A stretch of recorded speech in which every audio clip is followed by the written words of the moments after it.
सास ससुर देवर, मेरी एक बेटी है, मेरे हस्बैंड है, सब लोग एक कमरे में हैं, जैसे भेड़ बकरियों की तरह रखा गया है वहाँ पे। आप लोगों ने जो अपने घर खाली कर दिया, तो अभी कैसे जो आपकी जो जीवन यापन कैसे कर रहे हैं? आप लोग कहाँ रह रहे हैं? अभी तो हम नगर पालिका में हमको शिफ्ट किया गया है और 2 तारीख को 11:30-12 बजे रात को हमारे मकान में धंसने की आवाज़ आई। ये 2 बजे, 2 तारीख 2 तारीख को 2 तारीख को जनवरी को। हाँ।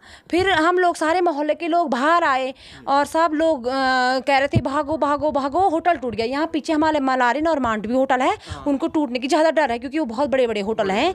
और फिर सब लोग बाहर आए, मैं भी अपनी 6 महीने की बेटी लेके बाहर आई, तो मैं भी छत में चले गई। फिर मैं सारे रात भर अपनी 6 महीने की बेटी को ले करके, आजकल यहाँ जोशीमठ में टेम्परेचर रात को 0 पे चले जाता है। फिर दूसरे दिन 7 बजे आए हम अपने कमरे में, तब देखा हमने इतना टूट फूट हो रखा है।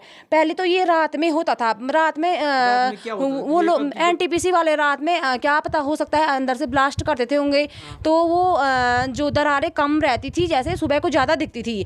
जिस दिन से रात में ये ज़्यादा हलचल 2 तारीख से हुआ है, तो वो रात में भी हो रहा, दिन में भी हो रहा, पूरे धसकने की आवाज़ आ रही है। मकानों में चढ़ होता जा रहा है, दिन नहीं है रात नहीं है, पूरा इतना तहस नहस हो रखा है। तो अभी जो आप वहाँ पर रह रहे हो, नगर पालिका में रह रहे हैं आप, तो नगर पालिका के जो भवन है वहाँ पर जो आपको दे रखी है अस्थायी रूप से, तो वहाँ पर आप जो 6 महीने की बच्ची है उसको कैसे रख रहे हैं? आप कह रहे हैं कि एक ही कमरा दिया हुआ है।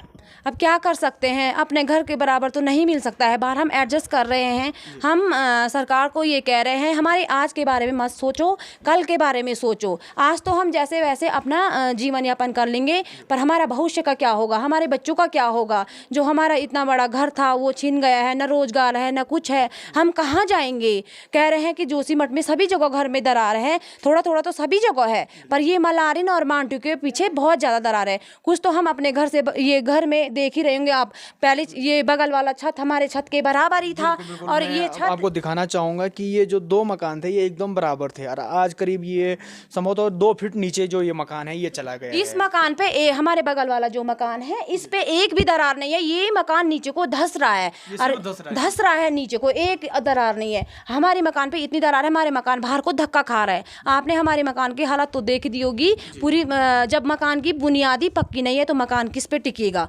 पूरा तहस नहस हो गया है, रहने लायक नहीं है। हम अब इस घर में दोबारा वापस आने की कोई उम्मीद नहीं कर सकते हैं। सरकार से यही गुहार लगाते हैं, जल्दी से जल्दी हमें हमारी मदद की जाए। अच्छा, आपके बच्चे स्कूल जाने वाले भी हैं? नहीं है, एक बेटी है मेरी, 6 महीने की है। अब देखो इतनी कड़कड़ाती ठंड में नगर पालिका में एक कमरा दिया हुआ है, उसी में हम थोड़ा मतलब एडजस्ट कर रहे हैं। सब लोग हम उसी में, सास ससुर देवर, मेरी एक बेटी है, मेरे हस्बैंड है, सब लोग एक कमरे में हैं, जैसे भेड़ बकरियों की तरह रखा गया है। वहाँ पे किचन की व्यवस्था नहीं है, बच्चे को दूध चाहिए होता है, गर्म पानी चाहिए होता है, पानी की व्यवस्था नहीं है। वहाँ पे कैसे रह रहे होंगे हम? अपना इतना बड़ा घर छोड़ के जा रखे हैं हम, बहुत मुश्किल है। क्या बोल सकते हैं, ज़्यादा इतना ही बोलूँगी, मेरे पास बोलने के लिए कोई शब्द ही नहीं है। हम इतने दुखी हैं, क्या करें हम? बिल्कुल बिल्कुल। और जो ये भयावह तस्वीरें आप यहाँ पर देख रहे हैं, मैं चाहूँगा कि आप यहाँ देख सकते हैं कि इनका घर जो है, यहाँ से पूरी जो बुनियाद है वो उखड़ चुकी है।